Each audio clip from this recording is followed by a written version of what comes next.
If you're looking for a generic list of exercises to do a few weeks before you hit the slopes that probably won't make much of a difference, this is not the video for you. But if you're looking to have your strongest season yet, then you're in the right place. Because we're diving into science-based, field-tested training strategies designed to help you ski stronger, move better, and reduce your risk of injury, not just for this season, but for many more to come.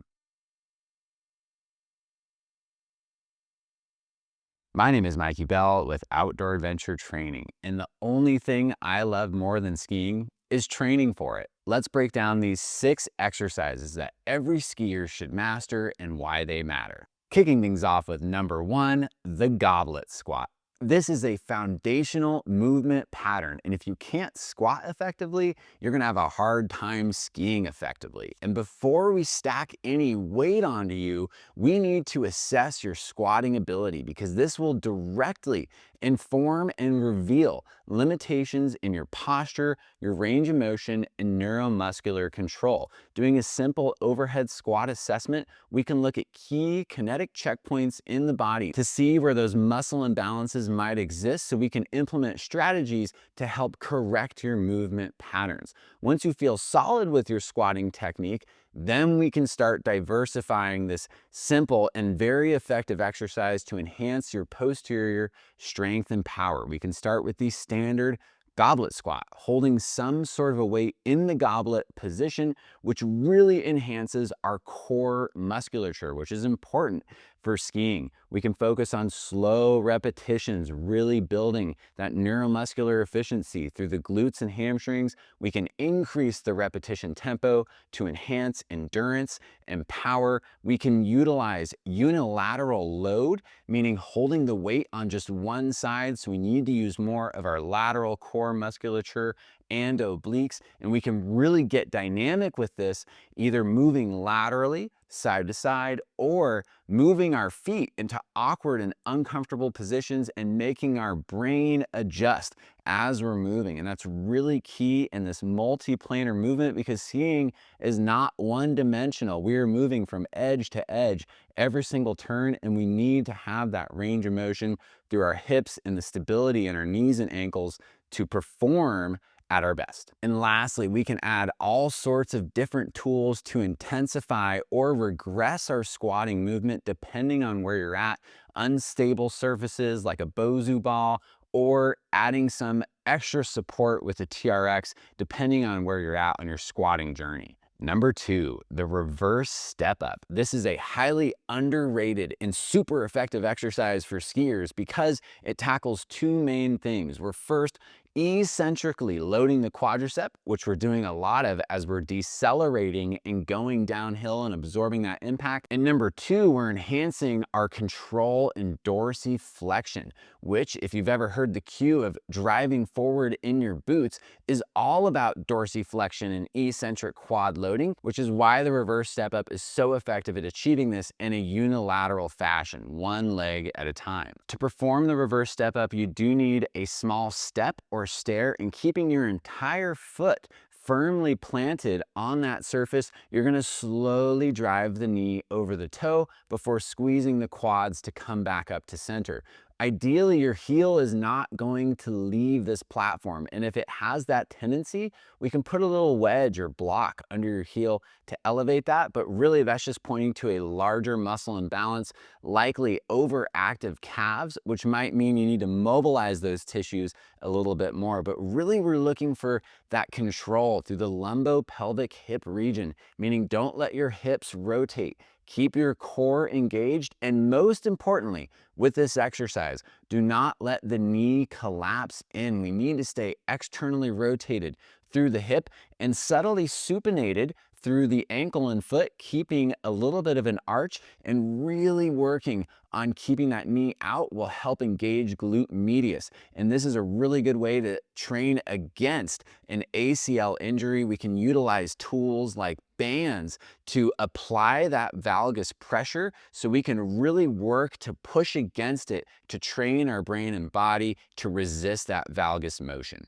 Exercise number 3, the deep split squat. This one builds directly upon that same eccentric quad motion and ankle dorsiflexion in the reverse step up, but we're doing it in a slightly more dynamic way.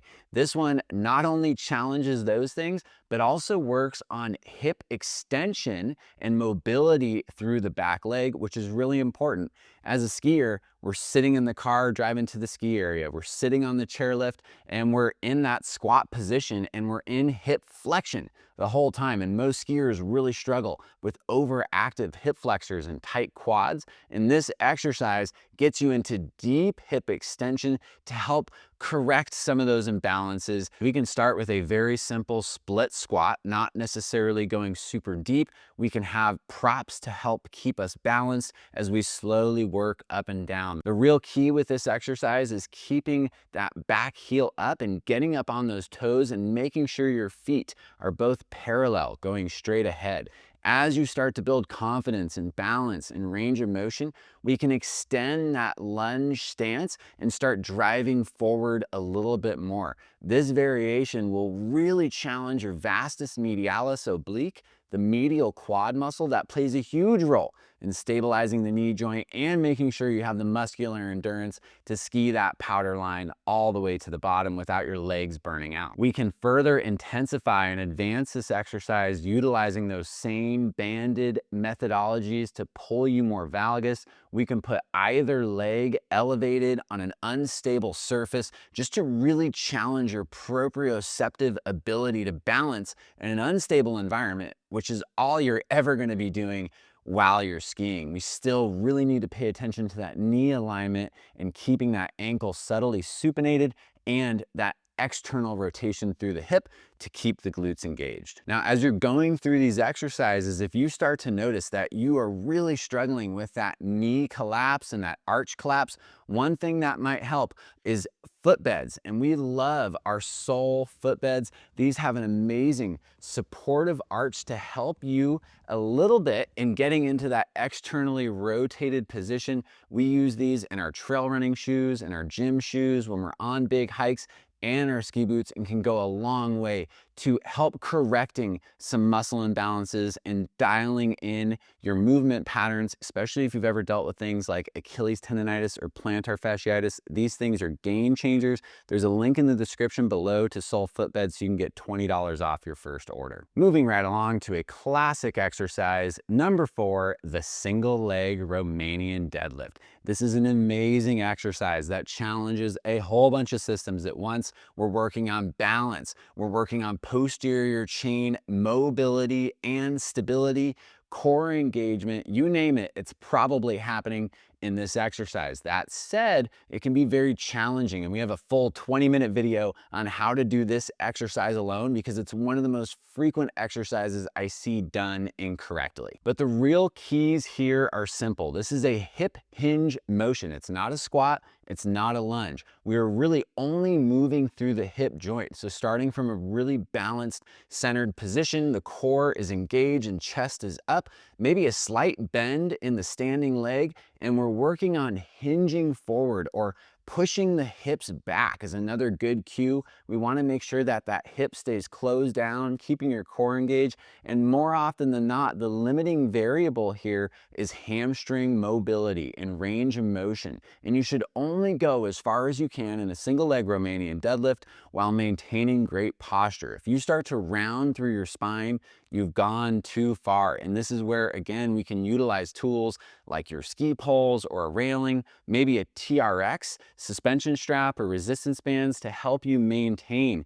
that really great postural alignment. If you have a partner, they can hold a dowel against your back of your head and spine to make sure you're not breaking or rounding through that region. Once you feel like you have a good handle on this challenging exercise, we can do so many different things to diversify this fundamental movement pattern. We can work in subtle multi-planar movements to get you moving into unique and novel positions.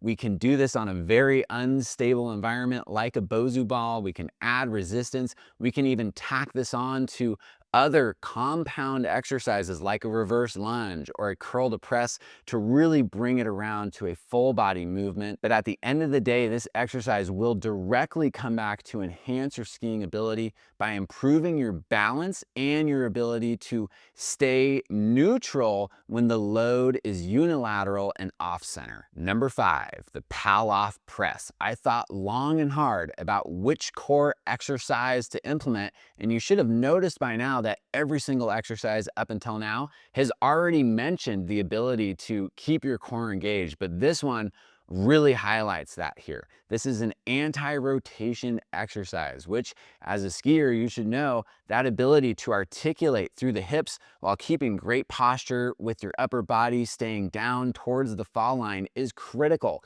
And this exercise can really help replicate that same demand. All we're going to do is use a band or a cable pulling from a lateral direction and keeping a posterior pelvic tilt, which is going to keep your glutes engaged. We can work this band away from our center, making it more challenging, and then slowly bringing it back in. And if you do this correctly, you should feel it light up the lateral side of your core, your obliques, and in the gluteus medius on the side that the band is pulling you from, which is going to further fortify those movement patterns we were looking for in previous exercises. If you don't have a band or a cable, you could certainly replicate similar exercises using a stability ball or a medicine ball, or even a full water bottle could work, but resistance bands are pretty inexpensive and a great thing to invest in. And of course, just like every other exercise, we can really get creative and diversify here. We can practice this same exercise on one leg.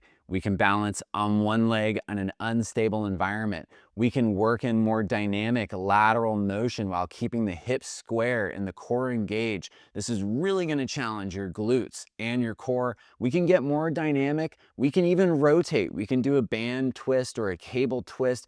A lot of value in that rotation as well. Don't think it has to be just anti-rotation. The two together really complement each other well. As much as I wanted to keep this video to just 5 exercises, I would be doing you a disservice if I didn't include at least one plyometric movement, and we chose ice skaters. This is my favorite plyometric movement for skiers, although maybe it should be my favorite plyometric movement for ice skaters, but this movement is amazing because we're traveling laterally, side to side. We're required to balance and stabilize and change direction and recruit power in the frontal plane, moving laterally. And as you can see, it looks very close to how we move when we're turning while we're skiing. Ice skaters are a slightly more advanced plyometric variation. And if you're new to plyometrics or you're just revisiting them after a long time, we need to start with the basics, which would be a 2-legged hop and stabilization, and making sure we're emphasizing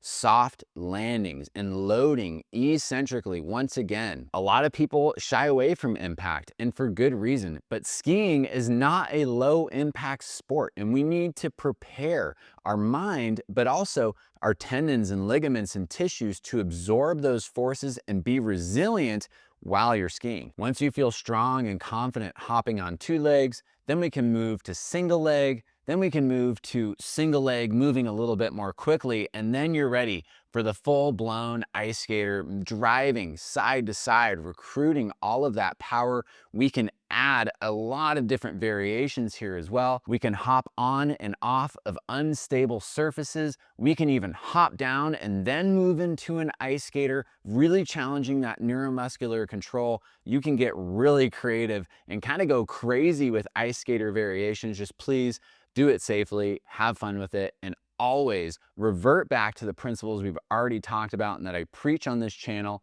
quality over quantity. So there you have it. Those are our 6 favorite ski exercises. But that said, there are hundreds of exercises and variations of all of these main archetypes that are very effective for skiing. So don't think it's just these 6. This is a really good starting place, and I'm sure you could pull many different exercises from things that we've talked about today. If you need more structure and more ideas, there's a link in the description below to our Strength for the Slopes PDF, where I go pretty in depth talking about some of these key principles and many more that will really help you build your own training program and how to put it together in a week of training. And if you're really serious about getting the most out of your time on every run of every day of your ski season, head over to our website at outdooradventuretraining.com and check out our powder prep program.